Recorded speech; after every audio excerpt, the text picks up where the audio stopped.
It's just 25 days ago, just the 1st of October, when a man in Las Vegas opened fire on a crowd, killed 58 people, wounding another 546. Now, after the first few days, when everyone was free with their thoughts and prayers, not actual activity, thoughts and prayers, but now, silence. I'm hearing crickets. It's like it never happened. If you should mention it to a politician, what about that shooting? That's old news already. Because when it was new news, they said, you can't talk about gun control. That's politicizing. We have to not talk about it for a little while until everybody forgets and we'll never talk about it. See, Wikipedia defines a mass shooting as an event involving the shooting, not necessarily resulting in deaths, of 4 or more people. That's hardly noteworthy today. Come on, we do it 500 at a time. Only 4 killed? That would be like an only 4 were killed today news event. It would only actually make the news if those 4 people shooting suspended service on the rush hour L train. Because, hey, it's just a shooting. So, if instead of flying planes into the World Trade Center tower, the 9/11 terrorists had just shot 3,500 or 4,000 people from the roof of the World Trade Center, no one would be commemorating that event 16 years later. Except the families of the victims. If the World Trade Center attack had been with guns, they wouldn't have made it as hard to buy a gun as has now become to fly. No one would be asked to take their shoes off or get x-rayed before buying a gun. It wouldn't be a no-gun list. Think of how easy it would be to limit the availability of guns if it were just as difficult to get a gun as it is now to get on a plane. Right? We'll start with making a passport a requirement, send some photos, wait a few weeks. Even if you got a lot of money and it's expedited, it's going to take a few days. So today, if you wake up in the morning and say, I think I'd like to spend the evening in Toronto, if you don't have a passport, you can't do it. But if you should wake up and say, I think I would like to shoot a bunch of people this evening, then you show up at the gun shop. There's no more procedure more elaborate than, I don't know, counting out the money at the register. And then, it's easier to pull off a mass shooting than it is to get on a plane to Toronto. I always wonder at those militia guys wearing camouflage. Didn't they hear about night scopes and infrared heat sensors? The government, they was, we're going to fight the tyrannical government. Well, that government has drones and satellites. They can see those guys from space. What's with the camouflage guys? They always say, we want our guns so we can fight a tyrannical government. They always claim they're going to fight the tyrannical government. Well, who's that tyrannical government? Oh, it's the United States. So these militia yahoos think they're ready to stand up to the United States Army, who has some real stuff. So whenever I hear these right-wing guys talk about, we're ready to fight the tyrannical government, I'm saying, so you believe it's okay to shoot cops? Because who do you think is going to come from the tyrannical government? Cops. You're going to shoot our troops? Oh, we love cops. We love our troops. Sorry, you're buying guns so you could shoot them. Oh, but we're more patriotic than you people on the coast. They're in the heartland. We're in the brainland. So come on. Who do you think they're going to be fighting? When some guy says we have to be ready to fight for our freedom, then you say, oh, so you're ready to shoot cops. All of that Blue Lives Matter stuff isn't that important when you're talking about keeping your guns. See, too many of these guys watched Red Dawn. So they think when the bad guys take over, it's going to be a bunch of Cuban movie extras that they're shooting at. When they don't realize they're going to be fighting the United States Marines. This is serious. There's going to be like Air Force. All right, so if instead of white guys in camouflage brandishing guns, there's only one way to get gun control. There got to be more black guys doing mass shootings. If there were more black guys brandishing guns, if instead of white guys in camouflage, there were black guys in droopy pants and hoodies, that's like the fear garment, then they would be controlling guns. You know, what is it with that stupid fashion, droopy pants? Why does it inflame white people so much? There are some communities that have made droopy pants a legal issue. It's just a way to harass young black men. They're calling it indecent exposure. But it's not indecent exposure because is just underwear when the pants come down. You see, you're allowed to wear cotton shorts in the street, but if you're wearing the cotton shorts just over the top of your pants, and you're black, suddenly it's an issue. So I have an idea that'll solve this problem.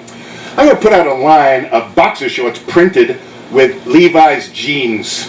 Back pockets, belt, so when your pants kind of slip down, it'll look like you're wearing a backup pair of jeans.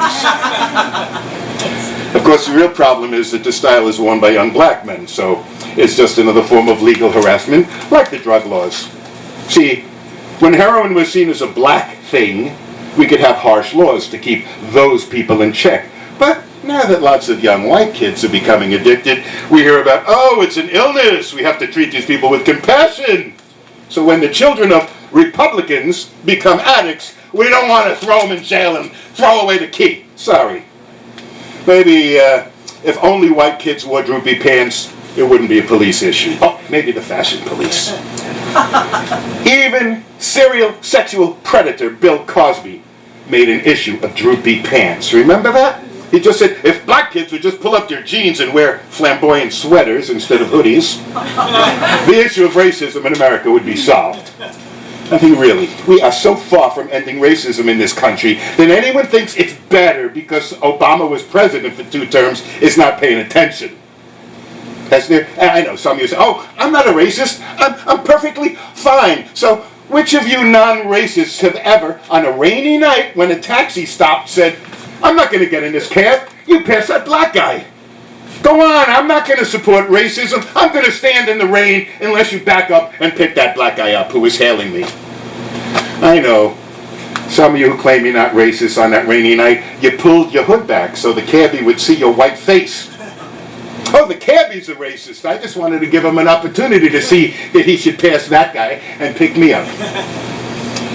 All right, so you say you're not a racist. Can we stop using the term black on black crime? Why do white people always justify cops killing black kids with, well, what about black on black crime?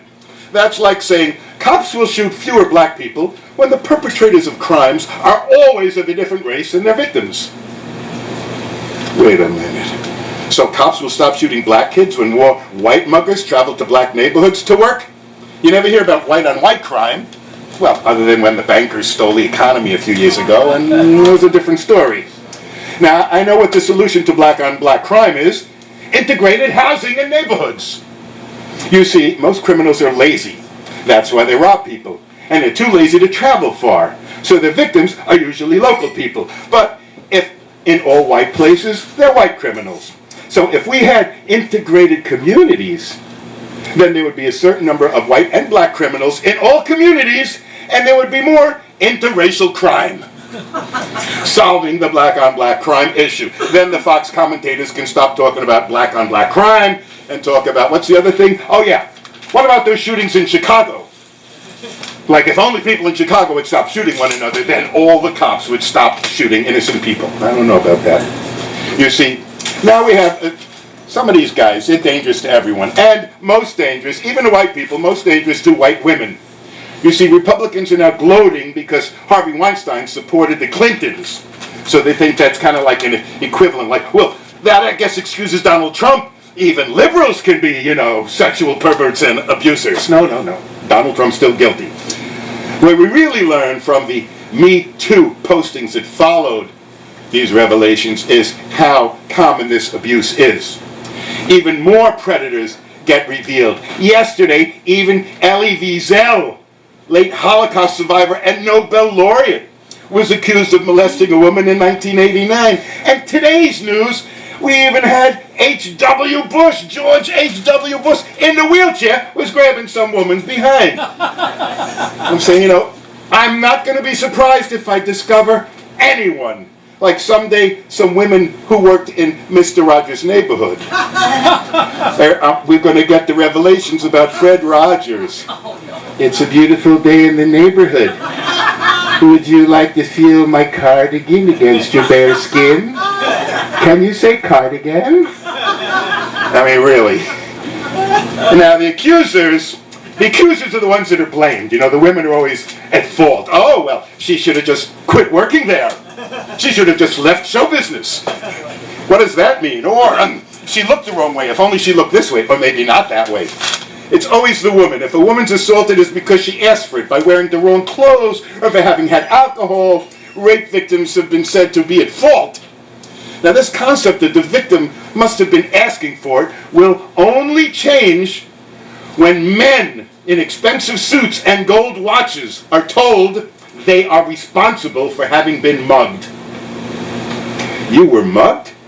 You were beaten and robbed, but you're to blame. The mugger's attorney would claim that the man's suit and watch was an invitation to robbery. What else could you expect when walking around with a multi-$1,000 Patek Philippe watch on your wrist?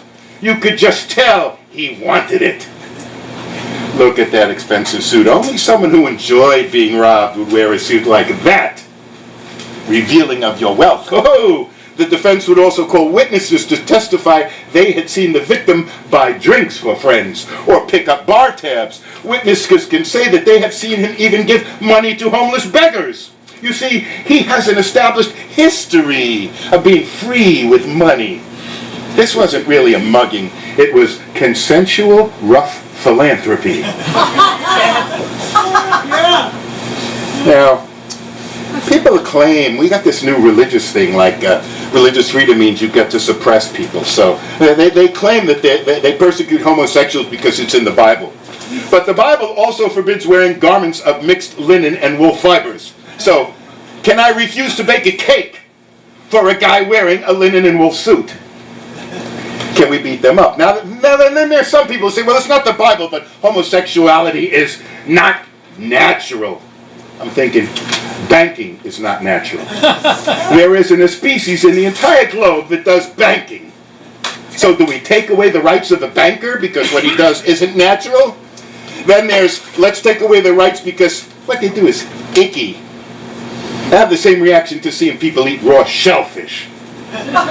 So according to what those Christians say, if I see a banker wearing a linen and wool suit eating raw shellfish, I can physically assault him and deny him a job or an apartment. I am unsure why the religious people persecute lesbians, however, because the Bible forbids man with man, but makes no mention about woman with woman. So lesbianism is not prohibited by the Bible because apparently God liked to watch lesbians and didn't want to discourage any activities of his chosen people. Listen, this looks like a mad rant, but it's actually a rehearsed thing. So, and I know there's some of you waiting to do your thing, so I'd like to thank you very much for having participated in this mad rant. Thank you. One of these cameras